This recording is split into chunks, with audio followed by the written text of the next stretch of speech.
각 시대의 대쟁투 제21장 경고의 거절. 오만의 재림 신도. 윌리엄 밀러와 그의 동역자들은 재림 교리를 전파함으로써 사람들로 하여금 심판을 위하여 준비하도록 각성시키는 그 한 가지 목적을 향하여 일해왔다. 그들은 신자들에게 교회의 참된 희망과 깊은 그리스도인 경험의 필요성을 자각시켜주기 위하여 노력하였고, 또한 아직까지 회개하지 아니한 자들에게 즉시 회개하여 하나님께 돌아가야 할 의무가 있다는 것을 깨우쳐주고자 힘썼다. 그들은 사람들로 하여금 어떤 종교 단체나 종파에 개종시키려고 시도하지 아니하였다. 그러므로 그들은 모든 단체와 종파들 사이에서 그들의 조직이나 규율에 저촉됨이 없이 일하였다. 밀러는 말하였다. 나는 기성 교파들로부터 분리된 별개의 교파를 만들거나 어떤 교파의 이익을 위하여 다른 교파에게 손해를 끼치려는 욕망이나 생각은 전혀 없다. 나는 모든 교파에게 유익을 주고자 생각하였다. 나는 그리스도인 누구나 그리스도의 재림의 소망을 즐거워할 것이며, 비록 나처럼 깨닫지 못하였을지라도 그들은 조금이라도 더 많은 사람들이 그 교리를 받아들이는 것을 기뻐하리라고 생각하고, 어떤 별개의 회중을 가질 필요가 있다고 생각한 적은 없다. 나의 목적은 오로지 사람들을 하나님께로 돌아오게 하고, 장차 올 심판에 대하여 세상의 주의를 환기시키고, 나의 동족들에게 하나님을 평안하게 배울 수 있는 마음의 준비를 시키는 데 있었다. 그리하여 나의 활동으로 회개한 대다수의 사람들은 여러 기성교회에 속하였다. 그의 사업이 교회들을 세우는 데 도움이 되는 얼마 동안은 좋은 대접을 받았다. 그러나 목사들과 교회 지도자들이 재림 교리를 배척하기로 결의하고, 그 문제에 관하여 일체의 토의를 하지 못하도록 한 후부터 그들은 강단에서 그 문제를 반대하였을 뿐만 아니라 그들의 교인들이 재림을 전하는 집회에 참석하는 일까지도 금하고, 심지어 교회의 기도회 같은 데서 그들의 소망을 말하는 일까지도 허락하지 아니하였다. 그리하여 교인들은 그들이 큰 시련과 어려움에 처하게 된 것을 깨닫게 되었다. 그들은 그들의 교회를 사랑하였고 거기서 떠나기를 원치 아니하였다.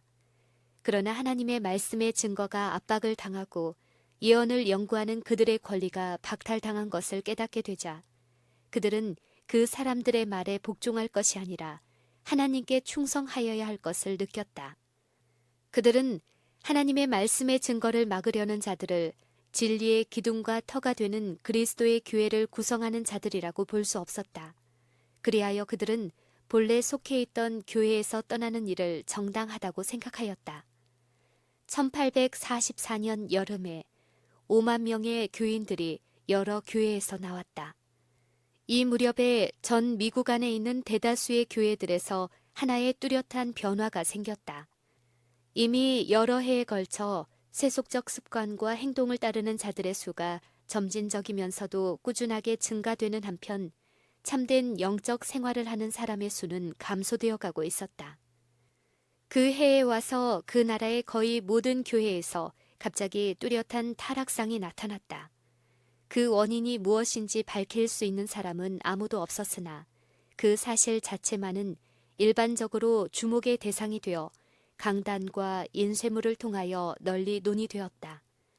필라델피아의 어떤 장로교회 회집에서 유명한 성경 주예서의 저자요, 그 도시 굴지의 교회의 목사인 반즈는 말하였다. 그는 과거 20년 동안의 목회 사업에 종사하면서 지금까지 성찬식을 거행할 때마다 얼마의 새 교인을 교회에 받아들이지 못했던 때는 한 번도 없었다. 그러나 오늘날은 아무런 각성도 회개도 볼 수 없고 신자들에게서 어떤 은혜의 자라남도 나타나지 않고 그들의 구원에 대하여 연구하거나 이야기하러 오는 사람도 없다. 사업의 증가와 상공업에 대한 장래가 밝아질수록 세속적 정신도 증가되어 간다.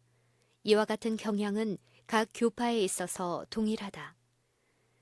같은 해 2월에 오벌린 대학의 피니 교수는 다음과 같이 말하였다. 우리는 우리나라의 개신교회가 일반적으로 이 시대의 모든 도덕적 개혁에 전혀 냉담하고 있든지 적대시하고 있다고 생각한다. 물론 다소의 예외는 있으나 이것이 일반적 경향임에는 틀림없다. 우리는 또한 다른 한 가지 확실한 사실을 아는데 그것은 교회에서 신앙 부흥의 가마가 거의 사라졌다는 사실이다. 영적 무관심은 거의 모든 교회에 편만하고 두려울 만큼 심각하므로 전국의 종교 잡지는 그 사실을 잘 증거하고 있다. 교인들은 유행을 좇는 일에 열중한 나머지 춤과 연회로 쾌락을 즐기는 집회들 같은 데서 불경건한 자들과 손을 잡는 일이 너무도 보편화되었다. 그러나 우리는 이런 마음 아픈 문제를 길게 늘어놓을 필요는 없다. 교회들이 개탄할 만큼 타락하고 있는 사실을 보여주는 증거들은 일일이 들어 말할 수 없으리만큼 우리 앞에 쌓여 있다. 그들은 주님께로부터 매우 멀리 떠나 있고 주님께서도 저들을 떠나 계신다. 릴리저스 텔레스코프 잡지에서 한 저자는 증언하였다. 우리는 종교가 현재와 같이 일반적으로 타락한 일을 지금까지 본 적이 없었다. 교회는 마땅히 각성하여 이와 같이 된 원인을 살펴보아야 할 것이다. 왜냐하면 적어도 시온을 사랑하는 자들은 현 상태를 비운으로 보지 않을 수 없기 때문이다. 우리는 참으로 회개하는 자가 얼마나 적으며 죄인이 얼마나 완악하고 고집스러운지 생각할 때 부지 중에 하나님이 은혜 베푸심을 잊으셨는가? 노하심으로 그 긍휼을 막으셨는가? 라고 부르짖지 않을 수 없다. 이와 같은 상태는 교회 자체에 어떤 원인이 없이는 결코 존재할 수 없는 일이다. 국가와 교회와 개인에게 있는 영적 암흑은 하나님 편에서 은혜의 근원을 철회하심으로 생기는 것이 아니라 오히려 사람 편에서 하늘로부터 오는 빛을 등한히 하거나 거절함으로 생기는 일이다. 이 사실을 증명하는 뚜렷한 신뢰는 그리스도 당시의 유대인의 역사에서 찾아볼 수 있다. 그들은 세속적 사물에 열중하고 하나님과 그분의 말씀을 잊어버리므로 그들의 이해력이 둔하여지고 그들의 마음이 세속적이요 유욕적으로 바뀌어졌다.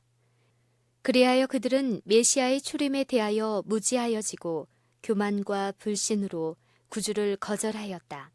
그럴지라도 하나님께서는 구원의 축복을 알고 거기에 참여하는 특권에서 그들을 제외시키지 않으셨다. 그러나 진리를 거절한 자들은 하늘의 선물을 받고자 하는 모든 욕망을 잃어버렸다.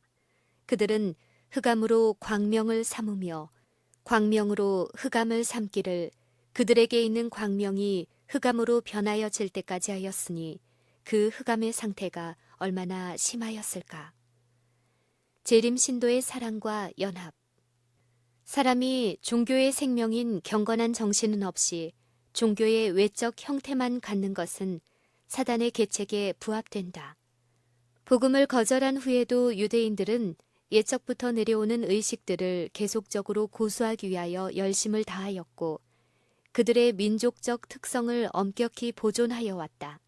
그럴지라도 그들은 하나님의 임재하심이 이미 그들 가운데 나타나지 아니하는 사실을 인정하지 않을 수 없었다. 다니엘의 예언이 명백하게 메시아의 오실 시기를 지적하였고 그분의 죽으심을 매우 솔직하게 예언하였으므로 그들은 그 예언을 감히 연구하지 못하였고 마침내 랍비들은 메시아의 때를 계산하여 알아보고자 하는 모든 자들에게 저주를 선언하였다. 이리하여 눈멀고 완고한 상태에서 이스라엘 백성들은 구원의 은혜로운 선물을 무관심하게 대하고 복음의 축복을 염두에 두지 않고 하늘에서 오는 빛을 거절하는 일의 위험성에 대한 엄숙하고 두려운 경고들에 유의하지 아니한 채 1800년의 세월을 보냈다. 원인이 있는 곳에는 결과가 따른다. 의무에 대한 각성이 자기의 성미에 맞지 않는다고 해서 이를 고의적으로 짓밟아 버리면 마침내 진리와 오류를 분별하는 능력을 잃어버리게 될 것이다. 이해력은 둔하여지고 양심은 무감각하여지고 마음은 굳어지고 심령은 하나님께로부터 떠나게 된다. 거룩한 진리의 기별이 배척되고 멸시받는 곳에는 교회가 흑암에 쌓이게 되고 믿음과 사랑이 식어지고 분리와 불화가 들어오게 된다. 교인들은 그들의 관심과 정력을 세속적인 목적에 쏟게 되고 죄인들은 더욱 완악하여진다. 하나님의 심판의 때를 알려주고 하나님을 두려워하고 경배하라는 요한계시록 14장의 첫째 천사의 기별은 하나님의 백성이라고 공언하는 사람들로 하여금 세상의 부패한 가마에서 떠나게 하고 세속화되고 타락한 그들의 참 상태를 보도록 그들을 일깨워 주기 위하여 주어진 기별이었다. 이 기별을 통하여 하나님께서는 교회에 한 경고를 주셨는데 그들이 그것을 받아들일 때 그들을 하나님에게서 떠나게 하였던 그 악을 교정할 수 있게 한 것이다. 만일 그들이 하늘로부터 온 그 기별을 받아들이고 하나님 앞에서 그들의 마음을 겸비하게 하고 진정으로 하나님 앞에 설 수 있도록 준비하였을 것 같으면 하나님의 성령과 권능이 반드시 그들 위에 나타났을 것이다. 그리하였을 것 같으면 교회는 사도시대의 신자들이 한 마음과 한 뜻이 되어 담대히 하나님의 말씀을 전할 때 주께서 구원받는 사람을 날마다 더하게 하셨던 당시의 연합과 믿음과 사랑의 복된 상태에 다시 한번 도달하였을 것이다. 하나님의 백성이라고 공언하는 사람들이 하나님의 말씀에서 그들에게 비치는 그 빛을 그대로 받아들였을 것 같으면 그들은 그리스도께서 기도하셨고 사도가 기록한 그대로 평안에 매는 줄로 성령의 하나 되게 하신 그 연합을 이루었을 것이다. 그는 다시 몸이 하나요 성령이 하나이니 이와 같이 너희가 부르심의 한 소망 안에서 부르심을 입었느니라. 주도 하나요 믿음도 하나요 침례도 하나이요 라고 말하였다. 재림 기별을 받아들인 사람들은 이러한 복스러운 결과를 체험하였다. 그들은 각각 다른 교파에서 나왔으나 그들의 교파적 장벽은 무너지고 모순되는 신조들은 산산이 부서졌다. 복천년이 세상에 온다는 비성서적인 소망은 사라졌고 재림에 대한 그릇된 견해는 교정되었다. 세속을 따르는 마음과 교만한 마음은 없어지고 모든 잘못은 바르게 고쳐지고 각 사람의 마음은 따뜻한 우정으로 연합되고 사랑과 기쁨이 그들을 지배하였다. 그 교리를 받아들인 소수의 사람들에게 그와 같은 결과가 생겼다는 사실은 만일 모든 사람이 그 교리를 받아들였을 것 같으면 그 모든 사람에게 같은 결과가 생겼을 것이라는 사실을 말해준다. 진리를 거절한 결과. 그러나 교회들은 일반적으로 그 경고를 받아들이지 않았다. 이스라엘 족속의 파수꾼으로 예수께서 오실 징조를 먼저 분별해야 할 목사들이 선지자들의 증언이나 때의 징조에서 그 사실을 알아내지 못하였다. 세속적 희망과 야심이 마음을 채웠으므로 하나님께 대한 사랑과 그분의 말씀에 대한 믿음은 식어졌다. 그리하여 재림의 교리가 그들에게 제시되자 그것은 다 그들의 편견과 불신을 일으킬 뿐이었다. 그 기별이 대체로 일반 평신도들에 의하여 전파되었다는 사실이 그 기별에 대하여 논란을 일으키는 계기가 되었다. 그러나 옛날에 그러했던 것처럼 하나님의 말씀의 분명한 증언은 당국자들이나 바리새인 중에 그를 믿는 이가 있느냐는 질문으로 응대받았다. 그리고 예언적 기관들에서 이끌어낸 논증을 도저히 반박할 수 없다는 것을 깨달은 많은 사람들은 예언서의 연구를 단념케 하고 예언서가 봉해진 책임으로 이해할 수 없는 것이라고 가르쳤다. 많은 사람들은 그들의 목사들을 맹목적으로 신뢰하고 그 경고를 듣지 않기로 하였으며 그 밖의 사람들은 비록 진리를 깨닫기는 하였을지라도 출교를 당할까 염려하여 믿음을 고백하지 못하였다.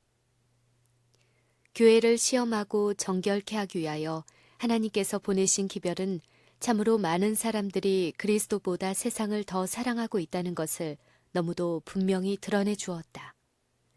그들을 세상에 붙들어 메어 놓은 띠는 하늘을 향한 애착보다 더 강하였다. 그들은 마음을 살피는 진리의 기별에서 돌아서서 세속적 지혜의 소리를 듣는 기별을 택하였다. 첫째 천사의 경고를 거절함으로 그들은 그들의 회복을 위하여 하나님께서 마련해 주신 길을 거절하였다. 그들은 그들을 하나님께로부터 떠나게 한 악을 교정하여 줄 수 있는 은혜로운 사자를 배척하고 더욱 큰 열성을 가지고 세상과의 친교를 구하였다. 1844년에 교회 안에 존재했던 세속화와 배교와 영적 죽음 등의 무서운 상태에 대한 원인은 여기에 있었다. 무너졌도다 무너졌도다 큰 성 바벨론이여. 요한계시록 14장에는 첫째 천사의 뒤를 이어 둘째 천사가 무너졌도다 무너졌도다 큰 성 바벨론이여 모든 나라를 그 음행으로 인하여 진노의 포도주로 먹이던 자로다 라고 선포한다. 바벨론이라는 말은 바벨이라는 말에서 나온 것으로 혼잡을 의미하는 말이다. 그 말은 성경에서 여러 가지 모양의 허위적이요 배교적인 종교를 나타내는 데 사용되었다. 요한계시록 17장에는 바벨론이 여인으로 표상되었는데 성경상으로 여인은 교회를 상징하되 정숙한 여인은 순결한 교회를, 음란한 여인은 배교한 교회를 상징한다. 성경에는 그리스도와 그분의 교회 사이에 존재하는 신성하고 영속적인 특성이 결혼의 연합으로 대표되어 있다. 주님께서는 엄숙한 언약으로 친히 당신의 백성과 결합하셨는데 그분께서는 그들의 하나님이 되실 것을 약속하셨고 백성들은 하나님의 소유가 되는 동시에 하나님께만 봉사할 것을 맹세하였다. 주님께서는 내가 내게 장가들어 영원히 살되 의와 공변됨과 은총과 긍휼이 여김으로 내게 장가들며 나는 너의 남편임이니라 라고 말씀하셨다. 또한 사도 바울은 신약에서 그와 동일한 표상을 사용하여 내가 너희를 정결한 처녀로 한 남편인 그리스도께 드리려고 중매함이로다 라고 말하였다. 교회가 그리스도께 대한 신뢰와 애정을 버리고 세속적 사물에 대한 사랑으로 그 마음을 채우므로 그리스도께 성실하지 못한 것은 결혼 서약을 깨트리는 것으로 비유되어 있다. 이스라엘이 하나님을 떠나간 죄와 그들이 거절한 하나님의 놀라운 사랑이 다음과 같은 감동적인 문구로 묘사되어 있다. 내게 맹세하고 언약하여 너로 내게 속하게 하였느니라. 내가 극히 곱고 형통하여 왕후의 지위에 나아갔느니라.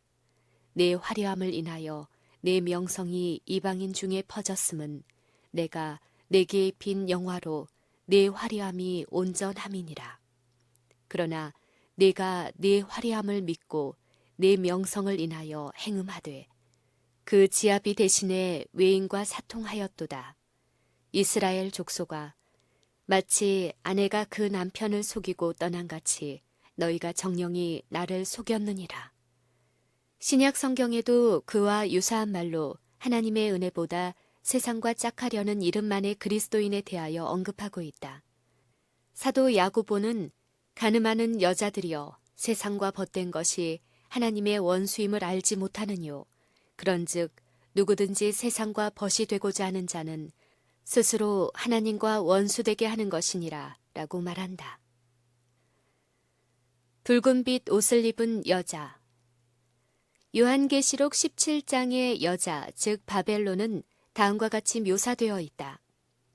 그 여자는 자줏빛과 붉은빛 옷을 입고 금과 보석과 진주로 꾸미고 손에 금잔을 가졌는데 가증한 물건과 그의 음행의 더러운 것들이 가득하더라. 그 이마에 이름이 기록되었으니 비밀이라 큰 바벨론이라 땅의 음녀들과 가증한 것들의 어미라. 선지자는 또 내가 보매 이 여자가 성도들의 피와 예수의 증인들의 피에 취한지라고 말한다. 또한 바벨론은 땅의 임금들을 다스리는 큰 성이라 라고 선포되어 있다. 그리스도 교국의 모든 왕들에 대하여 여러 세기 동안 전제적 세력을 휘둘러온 세력은 로마이다.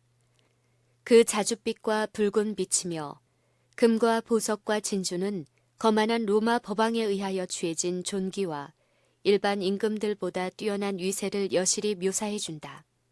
또한 성도들의 피에 취한지라고 기록되어 있는데 그리스도교를 매우 잔혹하게 박해한 로마교 이외에는 그런 세력으로 인정받을 만한 세력이 없다. 바벨론은 또한 땅의 임금들로 더불어 불법적 관계를 맺는 데 대하여 비난을 받고 있다.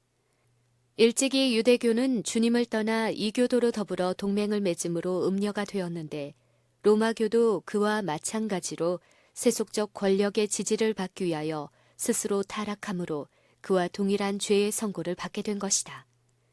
바벨론은 음녀들의 어미라고 불리고 있다. 그러면 그 음녀의 딸들은 그 음녀의 교리와 정통을 그대로 이어받고 그 음녀의 모본을 따라 세상과의 불법적 인연을 맺기 위하여 하나님의 진리와 그분께서 인정하시는 바를 희생하는 그러한 모든 교회를 상징하는 것이 아닐 수 없다. 그리고 바벨론이 무너졌다고 선포하는 요한계시록 14장의 기별은 전에는 순결하였으나 그 후에 타락한 종교단체들에 적용될 수밖에 없다. 그 기별은 심판의 경고 다음에 주어지는 기별이므로 그것은 분명히 말세에 선포되어야 할 것이다. 그리고 로마 교회만 적용될 것이 아니다. 왜냐하면 로마 교는 이미 여러 세기 동안 무너진 상태에 있기 때문이다. 더욱이 요한계시록 18장에서 하나님의 백성들은 바벨론에서 나오라는 호소를 듣고 있다. 이 성경절에 의하면 많은 하나님의 백성들이 바벨론 가운데 있는 것이 분명하다. 그러면 오늘날 그리스도를 따르는 자들의 대부분이 어떠한 종교단체에 속해 있는가? 의심할 여지 없이 그들은 개신교의 신앙을 가진 여러 종류의 교회에 속하여 있다. 그 교회들이 일어나던 당시에는 그들이 하나님과 진리를 위하여 고상한 기초 위에 서서 하나님의 축복을 받고 있었다.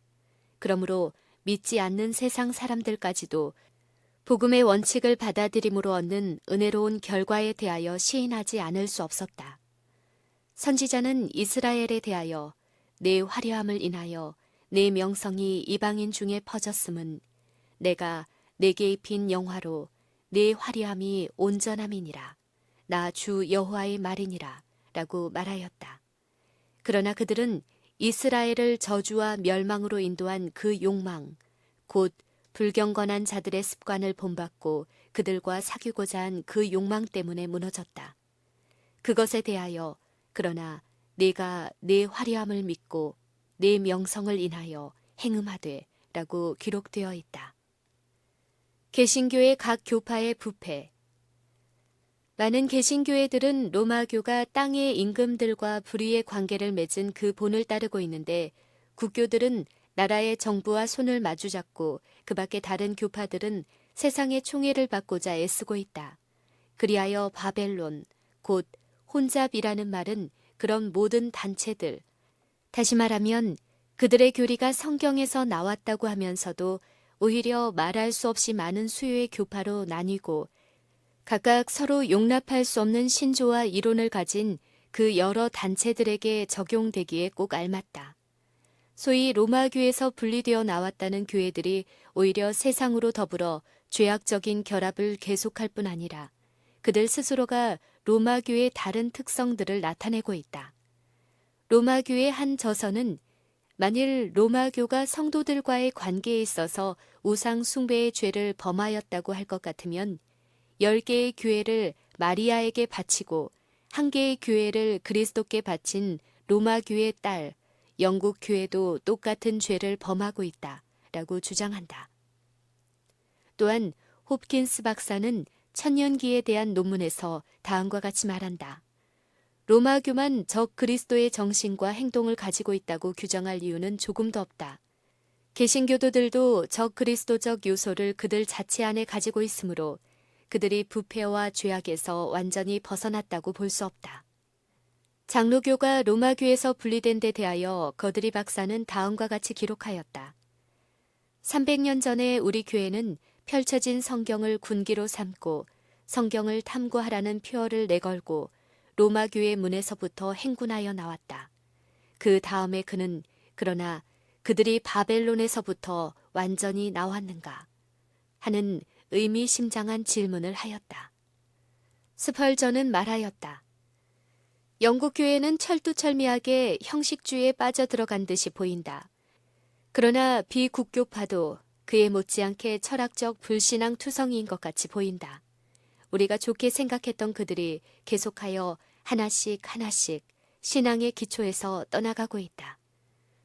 오늘날 영국의 중심부는 강단에서 설교를 함으로 스스로 그리스도인이라고 주장하는 가증한 불신자들의 소굴이 되어 있다고 나는 단정하는 바이다. 그러면 큰 배교의 발단은 무엇인가? 어떻게 교회가 복음의 순수성에서 떠나가게 되었는가? 그것은 다신교의 습관을 따름으로 이교도로 하여금 그리스도교를 받아들이기 쉽도록 만든 데 그 원인이 있다. 사도 바울은 벌써 그의 시대에 불법의 비밀이 이미 활동하였다고 말하였다. 물론 사도들이 생존하여 있던 당시의 교회는 비교적 순결을 보존하고 있었다. 그러나 제2세기의 마렵에 이르러 대다수의 교회들은 새로운 형식을 받아들이므로 초창기의 순수성을 잃어버리게 되었다. 그리고 사도들이 무덤에 들어가 쉬게 되자 그 후손들이 새로 회개하는 사람들로 더불어 교회의 갈 길을 새로운 형태로 바꾸어 버리게 되었다. 새 신자들을 위하여 그리스도인 신앙의 높은 표준을 낮추어 버린 결과로 이교가 홍수처럼 교회 안으로 밀려 들어와 그 풍속, 습관, 우상 등이 반입되었다. 그리스도 교회가 세속적 위정자들의 호의와 지지를 획득하므로 표면상으로는 많은 사람들의 인정을 받게 되었다. 그러나 외견상으로 그리스도인처럼 보였을지라도 많은 사람들은 사실상 이교도로서 은밀히 그들의 우상을 숭배하는 처지에 머물러 있었다. 세상과 타협함. 개신교회라고 자칭하는 거의 모든 교회에서도 똑같은 과정이 반복되고 있지 않은가. 진정한 개혁 정신을 가졌던 개신교의 창설자들이 죽은 후에 그 후계자들이 나와서 그 사업을 새 형태의 것으로 바꾸어 버렸다.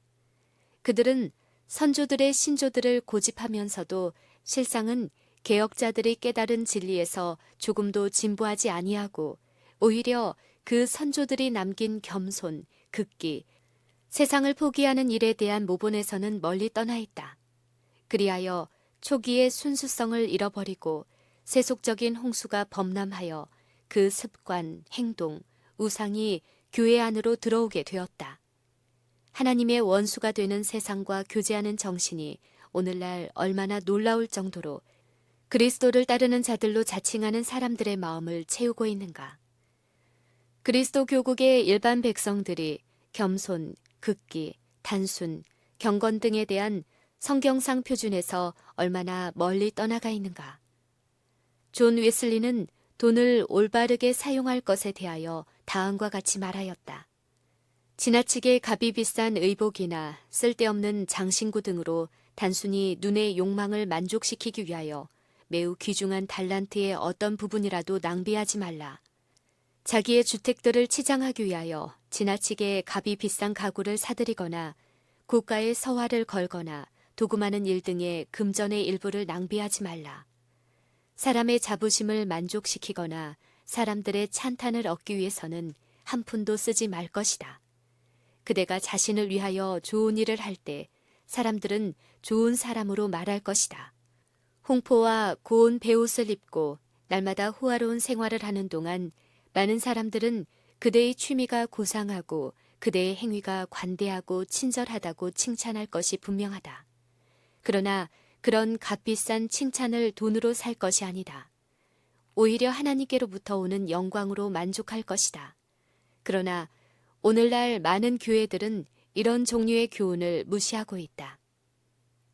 신앙을 고백하는 일은 세상에서 인기를 얻는 일로 바뀌어졌다. 위정자, 정치가, 법률가, 학자, 실업가들은 사회의 존경과 신뢰를 얻고 자기의 세속적 사업의 번영을 꾀하는 한 가지 수단으로 교회에 들어온다.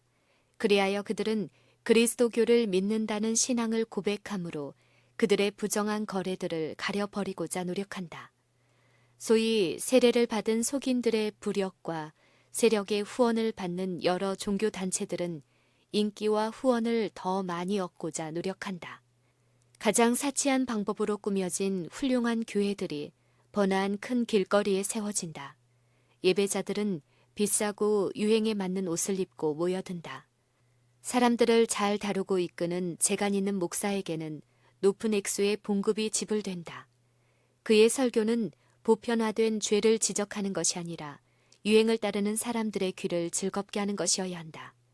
그리하여 유행을 따르는 죄인들은 교회 명부에 등록되고 유행을 따라 생기는 죄들은 믿는다는 가면 아래 감추어진다.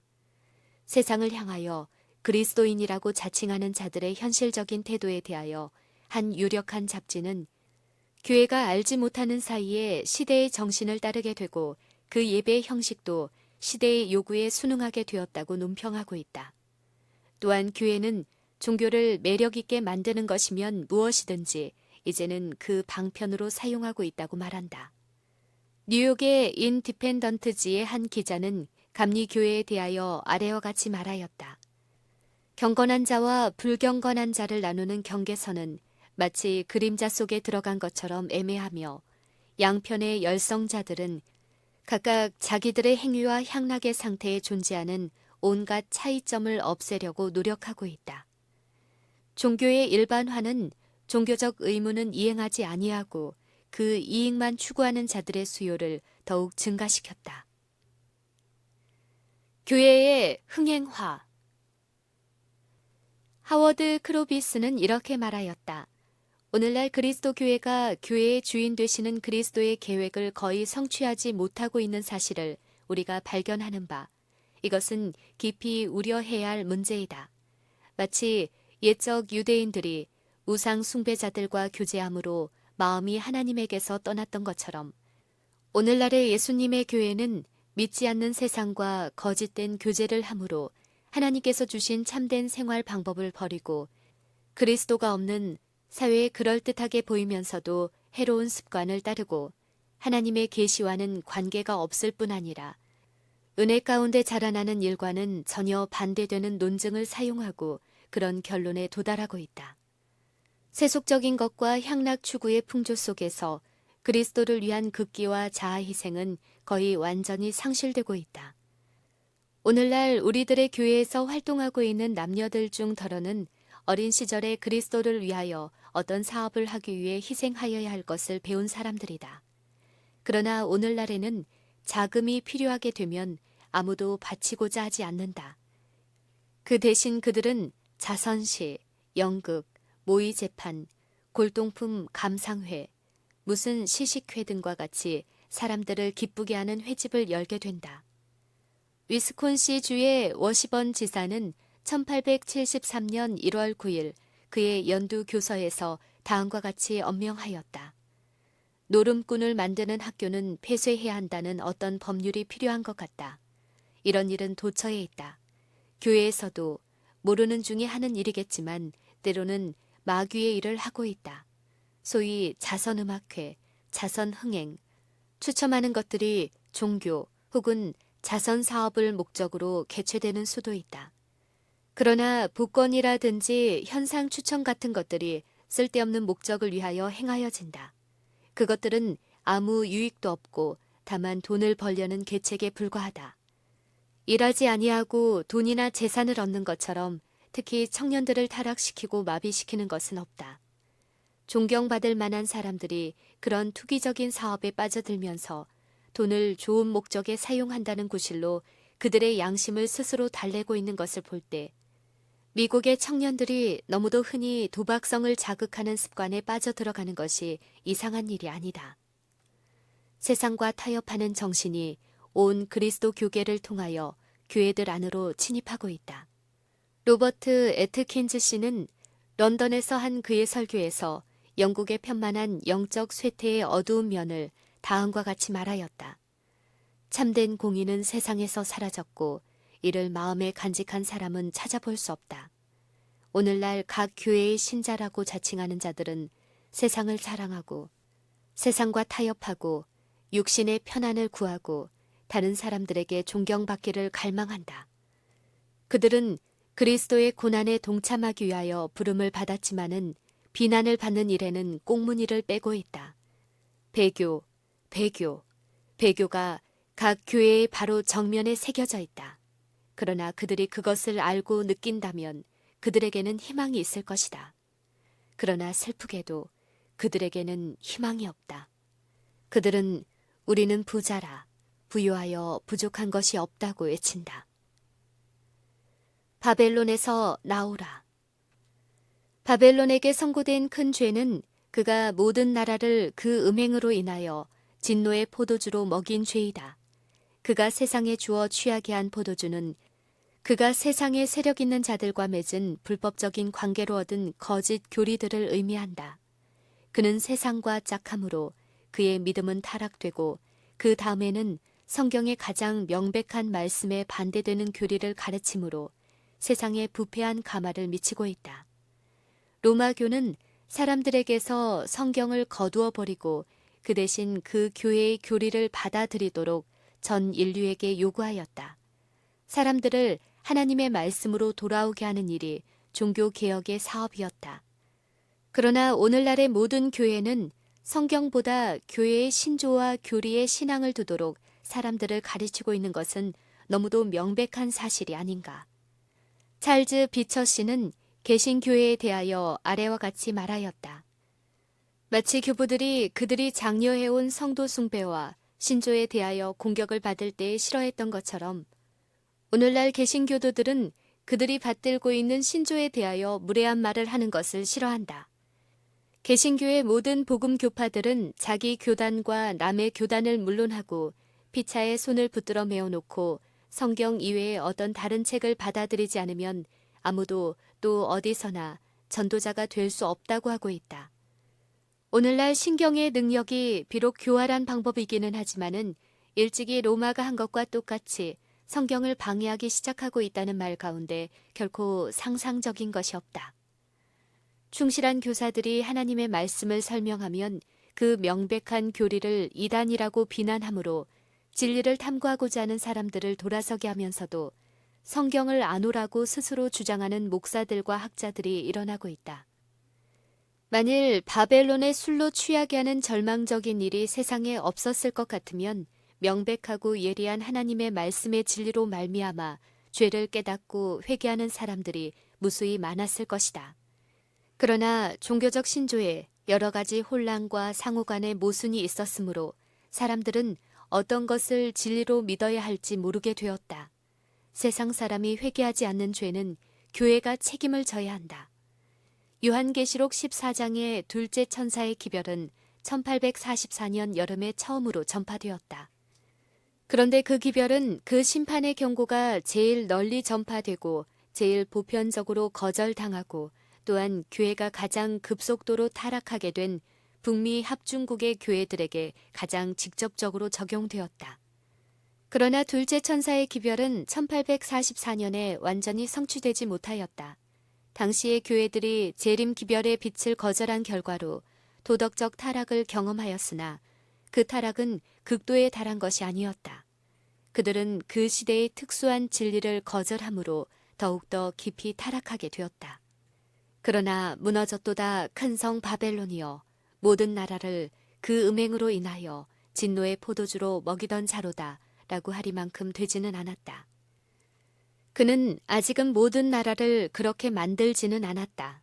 세상과 타협하고 이 시대를 위한 진리에 무관심한 정신은 각 시대의 모든 그리스도 교국을 통하여 개신교의 모든 교회들 안에 잠재하여 그 뿌리를 깊이 내리고 있다. 그 교회들은 둘째 천사의 엄숙하고 두려운 선고를 받아야 할 교회들이다. 그러나 그들의 배교는 아직 절정에 달해 있지 않았다.